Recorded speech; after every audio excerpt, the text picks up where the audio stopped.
जय श्री राम। रामचरितमानस गान के अनेक प्रसंग हैं जो हमें ज्ञान प्रदान करते हैं, भक्ति देते हैं। उसमें से एक प्रसंग है जो हमें किस प्रकार से हमें भक्ति करनी चाहिए प्रभु की, उसको हम सीख सकते हैं इस प्रसंग से। और वो प्रसंग है भगवान राम और हनुमान का मिलन। किस प्रकार से भगवान राम और हनुमान का मिलन होता है, वो प्रसंग अपने आप में बड़ा ही अद्भुत है। लेकिन जीवन में यदि हम भक्ति करते हैं तो संशय नहीं होना चाहिए हमारे मन में। यदि संशय होगा तो भक्ति में कमी रहेगी, तो प्रभु दर्शन नहीं देंगे। ठीक जिस प्रकार से एक घड़ा होता है, यदि जरा सी दरार आ जाए तो पूरा घड़ा रिस रिस करके पानी निकल जाता है, कोरा घड़ा खाली हो जाता है। उसी प्रकार से यदि भक्त के मन में कहीं भी संशय है तो भक्ति कभी टिक नहीं सकती, भगवान के दर्शन नहीं हो सकते।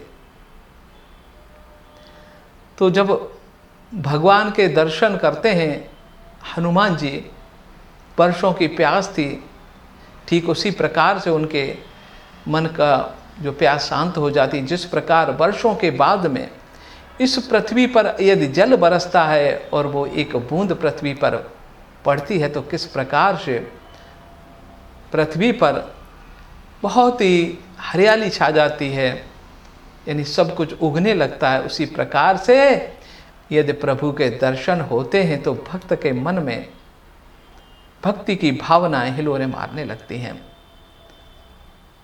संशय नहीं करना चाहिए।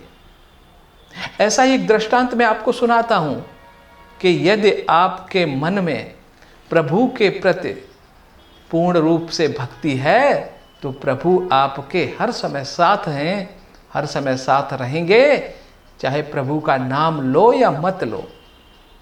अब किसान भाई कहते हैं कि भाई हम तो खेती बाड़ी करते हैं, पूजा पाठ करने को समय नहीं मिलता, तो हम भक्ति कैसे कर सकते हैं। प्रभु ये कभी नहीं कहते हैं कि आप हल चलाना छोड़ के मंदिर में बैठ जाओ और राम राम जपो।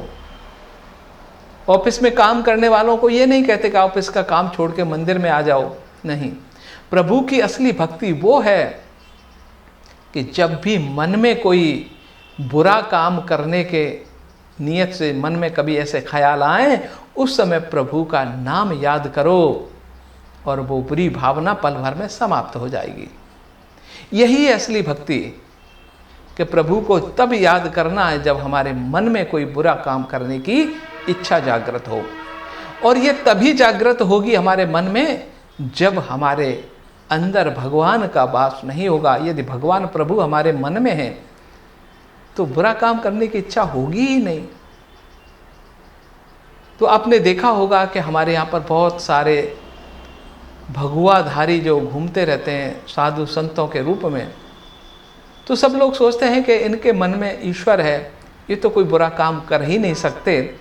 लेकिन छद्म वेशधारी वो बुरा काम करने से नहीं चूकते। उनकी आड़ में कई लोग ऐसे आ जाते हैं कि उस विश्वास के कारण हमको धोखा मिलता है। तो ऐसी एक घटना मैं आपको सुनाता हूँ कि पूर्ण विश्वास हो तो भगवान स्वयं अपने भक्त की रक्षा किस प्रकार से करते हैं। एक बहुत पुरानी बात है। एक गरीब केवट था जो नाव चलाता था। ये वो केवट नहीं है जिसको भगवान राम को पार उतारा, ये कोई दूसरा केवट था जो अभी की बात है, इसी युग की, अभी ज़्यादा पुरानी बात नहीं है। तो वो नाव चला करके अपने परिवार का पालन पोषण करता था और उसकी एक बेटी थी, 2 बेटे थे। बेटी जब बड़ी हो गई तो पिता ने सोचा कि अब बेटी के हाथ पीले करके इसको विदा कर देना चाहिए। लेकिन उस नाव चलाने से कितना पैसा मिलता, इतना पैसा उसके पास नहीं था कि अपनी बेटी की शादी कर सके। तब उसने सोचा कि साहूकार है गांव में, हम कुछ उससे उधार ले लेते हैं, बेटी की शादी तो अनिवार्य है, वो तो हमको करनी ही करनी है। अब यहाँ पर एक बात है कि देखिए, युगों युगों से ये परंपरा चली आ रही है कि जब भी घर में हमको बेटी की शादी करनी होती है तो अमीर से अमीर व्यक्ति को भी कर्ज लेना पड़ता है। ऐसा क्यों है? बहुत कम लोग होंगे ऐसे कि जो कि शायद जिनके पास इतना पैसा होता है कि बिना कर्ज लेके बेटी की शादी कर दें। हमने तो अमीर से अमीर व्यक्ति भी देखा है कि उनको भी कुछ ना कुछ कर्ज उधार लेना ही पड़ता है बेटी की शादी के लिए। इसका कारण है कि जो व्यक्ति है, जो जिसकी बेटी है, वो अपनी बेटी की शादी अपनी औकात, अपने से ज़्यादा अच्छे घर में करना चाहता है। और जब अपने से ज़्यादा अमीर घर में रिश्ता लेके जाएगा तो कुछ देना भी पड़ेगा। अब हमसे ज़्यादा उसकी हैसियत है तो हैसियत से ज़्यादा हम देंगे कहाँ से? कर्ज लेना पड़ेगा। तो ये हमारे यहाँ परंपरा है कि बेटी की शादी हमेशा खुद से, हमारी हैसियत से बड़े अमीर घर में हम करते हैं, इसीलिए हमको बेटी की शादी में कर्ज लेना पड़ता है। तो केवट ने साहूकार से कुछ रुपया उधार लिया और कहा कि हम बेटी की शादी के बाद में हम धीरे धीरे करके ब्याज दे देंगे, आपको चुका देंगे। और साहूकार का तो काम ही यही था। पैसा लेके आ गए, धूमधाम से शादी हो गई। शादी के बाद में उसके 2 बेटे थे। उन्होंने सोचा पिताजी साहूकार का कर्ज भी चुकाना है, तो हम कहीं परदेश चले जाते हैं, पैसा कमा के लाएंगे वहाँ से, तो कर्ज चुक जाएगा। यहाँ तो कुछ काम काज है नहीं। बेटे चले गए परदेश में, पत्नी उसकी थी नहीं। बेटी ससुराल में रह गई, अकेले केवट। अब केवट ने कहा कि बेटी की शादी हो गई, बेटे अपने वहाँ चले गए, मैं तो घर में अकेला क्या करूँगा? क्योंकि वो परम भक्त थे भगवान के, रघुनाथ जी के। तो रघुनाथ जी का मंदिर था गांव में, वहीं पर रहने लग गए। नाव चलाते, प्रभु की सेवा करते, प्रभु का नाम लेते। कुछ दिनों के बाद में उसके बेटे वापस आए, पैसा लाके दिया केवट को कि जाओ उस साहूकार का पैसा वापस कर दो। केवट खुशी खुशी गया साहूकार के पास कि देखो भैया, हिसाब कर लो आपका कितना ब्याज हुआ और पूरा पैसा आज हम चुकता करने आए हैं। साहूकार ने सोचा, हिसाब किताब लगा के पैसा ले लिया और एक पर्ची बना करके दे दी और उससे कहा कि देख लो इसमें क्या लिखा है, पढ़ लो। केवट ने कहा मैं कहाँ पढ़ा लिखा हूँ, मेरे तो रघुनाथ जी जान है, उन्होंने पढ़ ली होगी, आपने कुछ लिखा है सही लिखा होगा। कि अच्छा आपको पढ़ना नहीं आता? कि नहीं। अच्छा लाओ वापस पर्ची दो। पर्ची वापस ली और कहा कि जाओ, कुछ काम बता दिया कि जाओ पानी ले आओ। और इतनी देर में एक दूसरी पर्ची बना करके रख दी और वो पर्ची अपने उसी जहाँ पर उसका खाता था उसी पेज पर रख करके और उसको विदा कर दिया। केवट पर्ची लेकर खुशी खुशी पहुंचा और रघुनाथ जी के चरणों में वो पर्ची रख दी। कहा रघुनाथ जी, आज तो हमें बेटी की शादी और उसके कर्ज से भी आपने मुक्ति दिला दी। और फिर जा कर के अपने मंदिर में जहाँ पर रहते थे वहीं पर एक अलमारी में जहाँ सामान था वहीं पर वो पर्ची उसमें रख दी और खुशी खुशी वो अपने नाव चलाने लगे अब। और बेटे वापस परदेश चले गए। कुछ दिनों के बाद में वह साहूकार एक दिन मंदिर आया और कहने लगा कि हे केवट, तूने बेटी की शादी में कर्ज लिया था वो अभी तक चुकाया नहीं है। केवट ने ये सुना तो हक्का बक्का रह गया कि मैंने तो वो सारा चुका दिया है। कि नहीं नहीं, सारा बाकी पैसा बोल रहा है, अभी तक कुछ दिया नहीं है। उसकी नीयत खराब हो चुकी थी। केवट ने कहा कि नहीं, चुका दिया है। इसी बात पर कि ठीक है, तुम नहीं देना चाहते हो तो मैं तुम्हारे ऊपर केस कर दूंगा। और वो साहूकार चला जाता है, वो तो पढ़े लिखे होते हैं, इनके वकील भी होते हैं, और अदालत में जाकर के उस केवट के ऊपर केस कर देता है। अब सम्मन चले जाते हैं, केवट जाता है, जज साहब पूछते हैं कि तुमने इनसे कुछ रुपया उधार लिया था? कि हाँ बेटी की शादी में 200 रुपया लिया था, लेकिन मेरे बेटे कमा कर लाए तो मैंने ब्याज समेत उसको चुकता कर दिया है। जज साहब ने कहा कोई सबूत वगैरह? कि हाँ सबूत तो है। वो पर्ची लेके आते हैं, वो जो दी थी उसने, और उस पर्ची पे उसने कर्ज चुकता हो गया की जगह उसने राम राम लिख दिया। कि ये तो उस पर तो राम राम लिखा है, इस पर कहाँ लिखा है कि कर्जा चुक दिया। अब जहाँ राम का नाम लिख गया, जहाँ पत्थर तैर गए थे राम के नाम से, तो ये कौन सी बड़ी बात थी भगवान के लिए। तो जज साहब ने पूछा, ये केवट ये बता कि वहाँ कोई और था, इस पर्ची में तो राम राम लिखा, इसमें कुछ नहीं लिखा। कि राम ही तो थे, वो रघुनाथ ही थे वहाँ पर, और कोई था ही नहीं वहाँ पर। कि रघुनाथ थे? कि हाँ वो तो सब जगह रहते हैं, वहाँ भी थे। कि ठीक है तुम जाओ। जज साहब सम्मन जारी कर देते हैं कि जाओ और रघुनाथ सिंह को बुला के लाओ अगली तारीख गवाही के लिए। तो जज साहब का जो चौकीदार होता है, जो चपरासी होता है, जिनका काम होता है सम्मन ले जाना, वो उस गांव में पहुंचता है, ढूंढता है कि यहाँ पर कोई रघुनाथ है क्या, लेकिन उस गांव में कोई रघुनाथ नहीं था। अंत में वो कहते हैं कि एक नदी के किनारे मंदिर है रघुनाथ जी का, हो सकता है वहीं कोई हो। और वो वहाँ पर जाता है, वहाँ पुजारी राम राम में लीन थे। पुजारी से कहता है कि भाई रघुनाथ जी का मंदिर यही है? हाँ यही है, पर तुम कैसे? कि सम्मन है तुम्हारे रघुनाथ जी के। रघुनाथ जी के नाम सम्मन? रघुनाथ जी ने क्या अपराध कर दिया? पुजारी दस्तखत करके दे देता है, वो चला जाता है वापस। पुजारी शाम को केवट से पूछता है कि तूने गवाह के रूप में रघुनाथ जी का नाम लिखवा दिया, ऐसा झूठ काम क्यों किया? केवट कहता है कि मैंने झूठ कहाँ कहा, रघुनाथ तो थे वहाँ पर, यहाँ भी है, हर जगह है, वो तो देख ही रहे थे, कोई नहीं देख रहा होता। पुजारी समझ जाता है कि केवट बड़ा ही भोला है। अब प्रभु आपको ही इस भोला की लाज रखनी है। फिर पेशी होती है अगली, केवट जाता है और फिर वो पुजारी पूजा करता है, प्रभु आज केवट की लाज रख लेना। केवट से पूछता है जज कि आपके गवाह कहाँ हैं? कि यही है गवाह, तो वो तो हर जगह हैं, वो तो। उनका चपरासी आवाज़ लगाता है, रघुनाथ जी हाजिर हों, रघुनाथ जी हाजिर हों। उस भीड़ में से निकल करके एक बुजुर्ग आता है, लाठी के सहारे धीरे धीरे। उस केवट को कोई असमंजस नहीं होता, वो तो जानता था प्रभु आएंगे, उसको विश्वास था।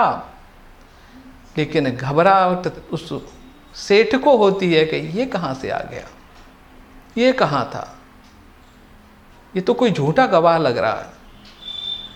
सेठ को पता था ये था ही नहीं, इसको क्या पता, कह देंगे ये नहीं था तो बच जाएंगे। लेकिन उसे नहीं पता था कि प्रभु हैं। और जब वो रघुनाथ जी आते हैं गवाही के लिए, जज साहब पूछते हैं कि जब 200 रुपये इसका कर्ज चुकाया था, क्या तुम थे वहाँ पर? भगवान कहते हैं हाँ जरूर मैं था। कि कोई सबूत? कि सबूत इसने पर्ची लिखे दी थी खुद।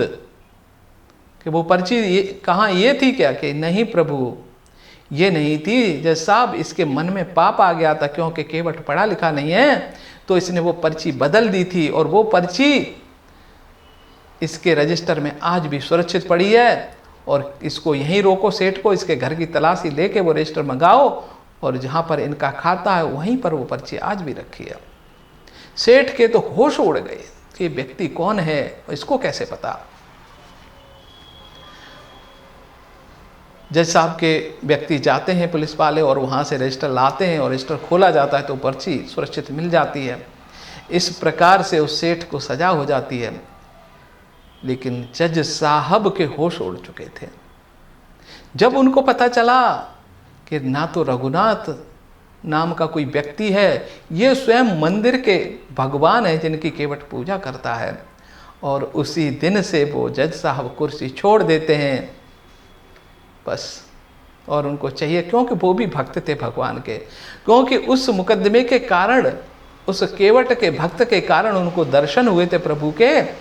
उसके बाद सब कुछ छोड़ करके बस प्रभु का गुणगान करके एक संत बन जाते हैं और जगह जगह प्रभु का संदेश भक्ति का फैलाने का काम वृंदावन से लेकर के वो खूब रहे। वृंदावन खूब मशहूर हुए, जज साहब के नाम से वो संत थे ऐसे। तो ये भगवान की भक्ति करके आदमी वो चीज़ व्यक्ति असाधारण व्यक्ति बन जाता और भगवान दर्शन जरूर देते हैं। ऐसी ही भक्ति हनुमान जी की थी। तो हनुमान जी कहाँ मिलते हैं, कैसे मिलते हैं, वो सुंदर प्रसंग में आपको सुनाता हूँ कि देखिए, जब शबरी के कहने अनुसार प्रभु आगे बढ़ते हैं, उन जंगलों के बीच से जंगल में होकर के जा रहे थे, तो उन शबरी ने बताया था कि आगे जाकर के आपको सुग्रीव से मित्रता होगी, वहाँ पर चले जाओ। तो प्रभु जाते हैं, आगे चले बहुरी रघुराया, ऋष्यमुख पर्वत नियराया, तहर सचिव सहित सुग्रीवा, आवत देखि अतुल बल सीबा। आगे ऋष्यमुख पर्वत था जहाँ पर हनुमान जी के साथ सुग्रीव रहते थे और हनुमान जी सुग्रीव के सचिव थे। तो उनको देख करके सुग्रीव डर जाता है और हनुमान जी से कहता है कि देखो, दो वो व्यक्ति हैं, वो कौन है और यहाँ किस मकसद से आ रहे हैं, जाओ पता लगाओ। अति सभीत कह सुने हनुमाना, पुरुष जुगल बल रूप निधाना। अति सभीत कर कह सुन हनुमाना, भयभीत होकर सुग्रीव कहने लगे, हनुमान जी सुनो, पुरुष जुगल, दो पुरुष, और ये तो रूप और बल में बड़े ही बलवान लगते हैं। धरि बटि रूप देखते जाई, कहे सुजाने जिय शयन बुझाई। जाओ एक ब्राह्मण का रूप धरकर पता लगाओ ये किस मकसद से यहाँ पर आए। पठय बल होय मन मैला, भागो तुरत तजे यह सैला। विप्र रूप धर कपितय गयऊ, माथ नातिन पूछत अस भयऊ। सुग्रीव ने तुरंत उनको भेजा कि जाओ पता लगाओ कि इनमें के मन में क्या है। यदि सुग्रीव ने बाली ने मुझे मारने के लिए अगर भेजा हो तो मैं तुरंत यहाँ से कहीं दूसरे पर्वत पे चला जाऊं। कौतुम श्यामल गौर शरीरा, क्षत्रि रूप फरो बन बीरा। कठिन भूमि कोमल पद गाई, कवन हेतु विचरऊ बन स्वामी।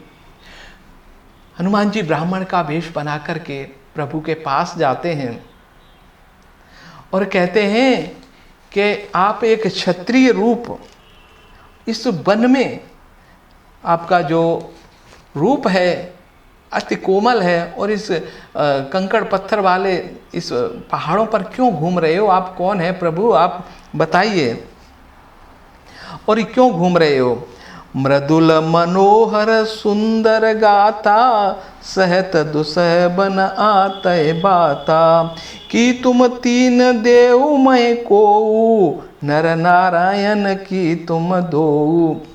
हनुमान जी कहते हैं आप इतने सुंदर हो, क्या ब्रह्मा विष्णु महेश में से कोई हो या नर और नारायण का रूप हो? जग कारण तारन भव, भंजन धरती भार। कि तुम अखिल भुवन पति, लीन मनुज अवतार। जग कारण तारन, क्या आपने प्रभु इस जग की पीड़ा को हरने के लिए, इसको तारने के लिए अवतार लिया है? कि तुम अखिल भुवन पति लीन मनुज अवतार, इसीलिए आपने मनुष्य का अवतार लिया है। कौशलेश दशरथ के जाए, हम पितु बचन माने बन आए। तब प्रभु राम कहते हैं हनुमान जी से कि हम कौशल प्रदेश के राजकुमार दशरथ के पुत्र हैं, हम पिता की आज्ञा का पालन करने के लिए बनाए हैं। नाम राम लक्ष्मण दो भाई, संग नारी सुकुमारी सुहाई। और जब हम वन आए थे तो हम राम और मेरा भाई छोटा लक्ष्मण के साथ, मेरी स्त्री मेरे साथ थी, लेकिन यहाँ हरि निश्चर वैदेही, विप्र फरे हम खोजत तेही। यहाँ हरि, यहाँ पर हमारी जो नारी थी सीता जी, हमारी स्त्री को इस निशाचरों ने, इन राक्षसों ने उसका अपहरण कर लिया, उसको चुरा लिया है, उसी को खोजते हुए हम फिर रहे हैं। आपन चरित कहा हम गाई, कहो विप्र निज कथा बुझाई। हे ब्राह्मण, क्योंकि हनुमान जी ब्राह्मण के वेश में थे, तो भगवान ने कहा कि हे ब्राह्मण, हमने तो अपने बारे में बता दिया, तुम स्वयं कौन हो, कुछ अपने बारे में भी हमें बताओ। प्रभु पहचान परेऊ गहि चरना, सो सुख उमा जाहि नहीं बरना। हनुमान जी प्रभु को पहचान लेते हैं कि वो तो परम भक्त थे, और प्रभु को पहचान करके उनके चरण पकड़ लेते हैं। और ये महादेव जी पार्वती को ये सुना करके कि वो क्षण कितना सुंदर था जब भक्त और भगवान का मिलन होता है। पुलकित तन मुख भाव न बचना, देखऊं रुचिर बेश के रचना। और प्रभु को देख करके मन प्रफुल्लित हो जाता है कि भक्तों को कई बहुत दिनों के बाद यदि दर्शन हो अपने प्रभु के, तो कितना सुकून और कितनी शांति मिलती है हृदय में। पुनि धीरज धरे स्तुति कीनी, हरस हृदय निचनाथ चीनी। और फिर धैर्य के साथ प्रभु की पहचान करके उनकी स्तुति की। मोर न्याय में पूछा साईं, तुम पूछत कस नर की नाई। ये प्रभु, मैंने आपके बारे में पूछा, हनुमान जी कहते हैं वो तो न्याय संगत है, क्योंकि मैं तो अज्ञानी हूँ, लेकिन आप मुझे मेरे बारे में एक साधारण व्यक्ति की तरह पूछ रहे हैं, आप तो सब जानते हैं प्रभु। तब माया बस फिरऊं भुलाना, ताते में प्रभु नहीं पहचाना। हनुमान जी को एक अपराध बोध होता है कि मैंने प्रभु को पहचान क्यों नहीं पाया, बड़ा ही दुखी हो रहे हैं। क्यों वो क्षमा मांगते हैं प्रभु से कि प्रभु मैं तो माया के बस में हूँ इस मृत्यु लोक में, इसलिए आपको नहीं पहचान पाया। तो जो हमारे भक्त हैं इस पृथ्वी लोक पर, इस मृत्यु लोक में रिश्ते नातों की माया में इतने उलझ जाते हैं, इसलिए प्रभु को भूल जाते हैं। स्वयं हनुमान जी ना पहचान सके तो हम तो क्या कैसे पहचानेंगे। तो इसलिए प्रभु को पहचानने के लिए उनकी भक्ति, इस माया मोह को पहले हमको खुद से दूर करना ही होगा। एक में मंद मोह बस, कुटिल हृदय अज्ञान, प्रभु पुनि मोहि बिसारहूं, दीन बंधु भगवान। एक तो मैं मंद बुद्धि हूँ और अज्ञानी भी हूँ, कुटिल भी हूँ, और दूसरा प्रभु आपने मुझे भुला दिया, तो भला मैं आपको कैसे पहचानता। तो प्रभु से बार बार क्षमा याचना कर रहे हैं। जयति नाथ बहु अवगुण मोरे, सेवक प्रभु परे जन भोरे, नाथ जीव तव माया मोहा, सो निरत रहे तुम्हारे छोआ। हे प्रभु, हम तो इस माया मोह में फंस कर के आपको भूल ही गए थे, लेकिन ये जो जीव है इस माया मोह में फंसकर जो प्रभु को भूल जाता है, लेकिन प्रभु तो अपने जिस प्रकार पिता अपने बच्चों का ध्यान रखता है, उस प्रकार आपको तो मेरा ध्यान रखना था। तापर में रघुबीर दोहाई, जानम नहीं कछु भजन उपाही। और उस पर प्रभु मुझे कुछ आता भी नहीं है, ना तो भजन करना आता है, ना भक्ति करनी आती है। सेवक सुत पति मात भरोसे, रहे असोच बने प्रभु पोसे। अब अपने बच्चों का पालन पोषण करना तो माँ बाप का काम है, और भक्त के देख रेख का काम प्रभु का है। अस कह परयु चरण अकुलाई, निज तन प्रकट प्रीत उरलाई। तब रघुपति उठाई उरलावा, निज लोचन जल सींच जुड़ावा।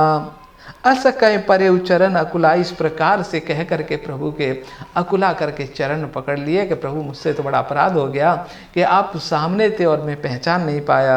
निज धन प्रकट प्रीति उरलाई, और फिर अपने ब्राह्मण का रूप त्याग कर अपने वास्तविक स्वरूप में आ गए, और फिर प्रभु ने उनको गले लगा लिया, और फिर अपने नैनों से उनकी जो भावना थी, जो अपराध बोध था, आंसू आ गए, और इस प्रकार से उनके अपराध बोध को समाप्त कर दिया। सुनि कपि जिय मान सजनि आना, ते मम प्रिय लक्ष्मण ते दूना। सुनि कपि जिय मान सजनि ऊना, ते मम प्रिय लक्ष्मण ते दूना। प्रभु कहते हैं लक्ष्मण से तो मेरा रिश्ता है, वो मेरा भाई है, और ये जन्म के कारण रिश्ता है, लेकिन भक्तों से तो मेरा रिश्ता जन्म जन्मांतरों का रहता है। तो मैं तो लक्ष्मण से भी ज़्यादा दुगना तुमको प्यार करता हूँ, न सिर्फ तुमको, अपने सभी भक्तों को। समदर्शी मोय कब सब कोई, सेवक प्रिय अनन्य गति सोऊ। मैं तो समदर्शी हूँ, भक्त जड़ चेतन सब मेरे लिए एक समान है, लेकिन भक्त को मैं हमेशा प्यार करता रहता हूँ। सो अनन्य जाके अति मति न टरे हनुमंत, मैं सेवक सचराचर रूप स्वामी भगवंत। सो अनन्य जाके अति मति न टरे हनुमंत। हे प्रभु, आप तो चर और जो कहेंगे जड़ और चेतन सबके स्वामी हैं, और मैं सेवक हूँ, और सेवक का काम है प्रभु को याद करते रहना। पर प्रभु आप मुझे भुला न देना, हमेशा अपने चरणों में स्थान देना। इस प्रकार से भगवान राम और हनुमान जी का मिलन होता है। एक भक्त और भगवान का मिलन अपने आप में बड़ा ही अद्भुत है, और हनुमान जी राम काज करने के लिए हमेशा आतुर रहते हैं। और जब भगवान राम से वो मिले वर्षों के बाद, प्रतीक्षा के बाद में, बस उनको प्यास थी मिलने की, और कुछ नहीं है, मांगा नहीं कुछ भी कि मुझे कपि से कोई अच्छा सुंदर इंसान बना दो, कहीं का राजा बना दो, मंत्री बना दो, कुछ नहीं मांगा प्रभु से। बस यही शिकायत कर रहे थे कि प्रभु मैं तो भूल गया माया बस, लेकिन आप क्यों भूल गए थे, आपको माया का असर कैसे हो गया। तो प्रभु नहीं भूलते हैं, प्रभु हमेशा ध्यान रखते हैं, उनको पता है कि हमारे भक्त कहाँ किस हालत में हैं। बस विश्वास बनाए रखना है, और विश्वास डगमगाता है तब प्रभु डगमगाते हैं। कभी न कभी तो मिलेंगे प्रभु, हमें कुछ चाहिए थोड़ी प्रभु से, आज नहीं, कल नहीं, परसों, इस युग में या अगले युग में, या युगों युगों के बाद कभी न कभी तो मुलाकात हो ही जाएगी। बस इसी उम्मीद पर प्रभु को याद करते रहो, और उस समय प्रभु को जब याद जरूर करो जब हमारे मन में कोई ऐसा बुरा काम करने की इच्छा जागे, और जिसके मन में प्रभु का वास होगा, प्रभु होंगे, तो कभी वो बुरा काम उससे होगा नहीं, कभी नहीं करेगा।